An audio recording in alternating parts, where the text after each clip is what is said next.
한 번은 제가 도련님을 구해드리겠습니다.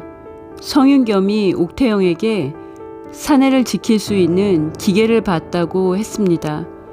윤겸이 태영과 혼례를 하기로 결심한 순간은 언제였을까요? 외집으로 막심의 목숨을 구한 태영을 보고 그녀의 기계와 영민함, 한 사람을 구하려는 그녀를 보고 자신과 같은 길을 가는 사람이라고 생각했을 것 같은데요. 나라에 비가 내리지 않자 임금이 음양에 조화가 있어야 가뭄이 그친다고 영을 내려 양반 가문의 모든 자제들은 혼례를 치르라고 명하는데요.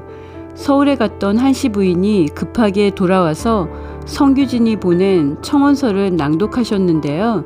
막심과 도끼가 더 좋아합니다. 옥시 가문의 외동딸 옥태영은 가문이 화적대에게 도륙을 당한 흉흉한 집의 딸이라는 소문에 마땅한 혼처를 찾지 못했는데요. 현감이 외지부 변호사 일을 제대로 해내며 억울하게 죽은 백이의 명예를 찾고 막심도 살리는 태영이를 며느리감으로 점찍은 거죠. 현감 성규진이 흉포한 송씨 부인이 막심을 죽이고 싶어하는 걸 눈치채고 묘수를 찾고 있었는데요. 성규진은 유양소 사람들도 납득할 만한 판결을 내려야 했어요. 백이가 자결한 것이 아니라 살해되었다는 건 증명했지만 백도강은 태영에게 부모님의 죄를 증언할 수는 없다고 했으니까요. 그런데 현감 성규진이 막심에게 장 10대를 선고하고 태영은 이미 송씨 부인에게 몽둥이로 두들겨 맞고 옥살이까지 호되게 한 막심이 장 10대를 맞으면 죽을 수도 있다고 생각하고 막심이 대신 장 10대를 맞겠다고 해요. 재판정이 술렁거리고 유양소 부인들도 양반이 노비들 앞에서 장을 맞을 수는 없다고 각기 자신의 의견을 말하는데요. 그때 백도강이 자신이 백이를 죽였다고 자백해요. 송씨 부인이 난리를 치는데요. 도망쳤던 노비를 잡아와 얼굴에 낙인을 찍을 정도로 흉포하고 잔인한 성정이라 김소회의 잔인한 성정과 똑 닮았는데요. 백도강은 부모님들이 저지른 죄를 뒤집어쓰고 유배를 가고 송씨 부인이 저지르는 끔찍한 만행을 도운 백별감 백남기는 송씨 부인과 함께 집안이 패가망신을 당합니다. 집안 노비들을 잔인하게 매질하고 낙인을 찍는 등 극악무도한 송씨 부인과 똑 닮은 양반이 김낙수의 딸 김소혜인데요. 성규진 현감 댁에서 청원서를 받은 태영은 할머니가 한씨 부인이 문제가 생기면 내가 책임을 지겠다고 적극적으로 성윤겸과의 혼례를 지지하지만 자신으로 인해 옥씨 가문과 성씨 가문까지 위험해질 수 있다고 생각해 망설이는데요. 도련님, 저는 김낙수 나리의 딸 김소혜의 옥태영이 성윤겸에게 자신의 신분을 밝히려는 순간 태영의 눈에 일그러진 표정에 김소혜가 보였어요.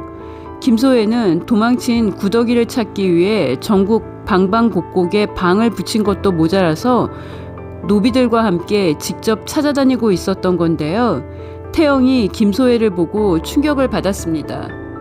양반 가문의 자제는 모두 혼례를 치르라는 임금님의 영이 내렸는데도 혼례 준비를 하는 게 아니라 구더기를 찾으러 돌아다니고 있는 걸 보면 흉포하다고 소문나서 마땅한 혼처를 찾지 못한 것 같습니다. 김소혜가 옥태영이 된 구더기를 알아볼까요? 송서희는 태영이 구더기라는 걸 바로 알아봤는데요. 김소혜는 못 알아볼 수도 있습니다. 알아보고 시비를 건다고 해도 윤겸이 옆에 있기 때문에 태영이 잘 빠져나갈 것으로 예상합니다. 김소혜가 서울로 올라가서 옥태영에 대해 알아볼 수도 있는데요. 김소혜와 김낙수의 최후는 잔인함에 있어서 쌍벽을 이뤘던 송씨 부인의 최후와 똑같을 것 같습니다. 전개가 빠른 옥씨 부인전 사회 예고도 많은 이야기를 보여주는데요.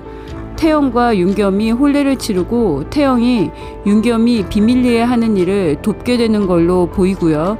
성규진이 역적들을 잡으러 갔다가 아들 윤겸을 보게 되는 것 같은데요. 송서인이 성윤겸과 얼굴이 똑같습니다. 옥태영은 광군인 성윤겸을 처음 만났을 때 송서인, 천승휘인 줄 알고 두 사람만의 비밀 이야기를 전부 다 했는데요. 덕분에 성윤겸은 태영에게 정인이 있었다는 것까지 다 알았고요. 뿐만 아니라 윤겸은 태영이 진짜 옥태영이 아니라는 걸 알고도 혼인을 할 거라고 생각합니다. 그런데 송서인은 옥태영이 현감의 아들 성윤겸과 혼인한다는 걸 알고도 그녀에 대한 연모의 마음을 놓을 수가 없는데요. 자신과 똑같이 생긴 성윤겸이 역적으로 몰렸다면 송서인이 옥태영을 위해, 사랑하는 구덕이를 위해 나설 것 같습니다. 정기수가 된 송서인은 세상에 떠도는 모든 이야기들을 전부 꿰차고 있을 거라는 생각이 드는데요. 노비들을 구해내는 윤겸에 대한 소문도 들었을 거라고 생각합니다. 송서인이 옥태영을 위해 그녀의 남편 성윤겸을 구하는 방법이 기발할 것 같은데요. 예고편에 나온 윤겸의 등에 있던 마음심 문신이 윤겸과 뜻을 같이 하는 사람들이 결의하면서 함께 새긴 표식이라면 윤겸을 구할 수 있는 방법이 있습니다. 송서인은 성윤겸과 얼굴은 똑같지만 등에 마음심 문신은 없을 테니까요. 또한 송서인은 전기수라 옥태영의 남편인 성윤겸의 역할을 전기수로서 따라하고 대신할 수가 있는 거죠.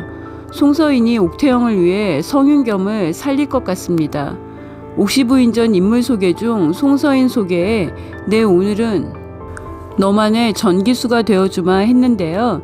송서인이 쌍둥이 같은 얼굴과 직업정신을 살려서 신분이 다른 성윤겸을 연기하는 거죠. 구덕이 옥태영만의 전기수가 되는 송서인이라면, 천승이라면 옥태영의 남편은 두 사람이 되는 건데요. 진짜 남편이 있고 진짜 남편과 똑같은 얼굴에 가짜 남편이 있는 거죠. 정기수가 지금으로 말하면 뮤지컬 배우라고 할 수 있는데요.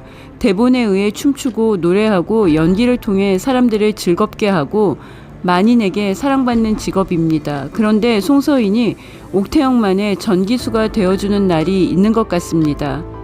만인의 연인에서 옥태영만의 연인이 되는 거죠. 옥태영의 남편은 성윤겸과 얼굴이 완전하게 똑같이 닮은, 쌍둥이처럼 닮은 송서인 두 사람으로 보입니다. 옥시부인전 너무 흥미진진하고요. 똑똑한 구덕이 외지부가 된 옥태영의 매력이 대단합니다. 구독과 좋아요는 큰 힘이 되고요. 시청해주셔서 감사합니다.